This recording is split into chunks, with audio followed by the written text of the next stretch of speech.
All right, guys, today we're going to talk about why you shouldn't be counting calories. Counting calories is one of the dumbest things you can do, especially if you're trying to lose weight. I'm going to now debunk this theory in a few different ways. So pay attention. Number one, how many calories do you think you should be intaking in a day?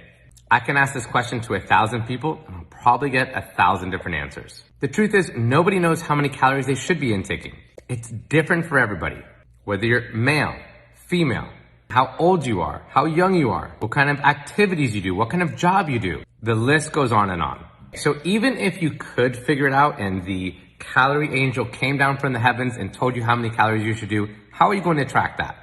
Are you using a calorie counter? That's fine and all, but are you ever going out to eat?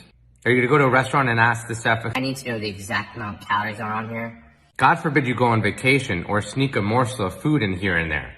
Truth is, calorie tracking or calorie counting could only be about 60, maybe 65% accurate.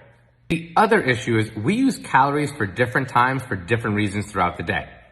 Not all calories are created equal. 500 calories of pizza isn't the same as 500 calories of chicken and broccoli, let's say. You've all heard of empty calories or calories that have nutrients and value. And even if you could figure all that out, how long do you actually want to count calories for? A week? A month? Because you'd have to do it forever. I hope these tips help. Follow and like for more.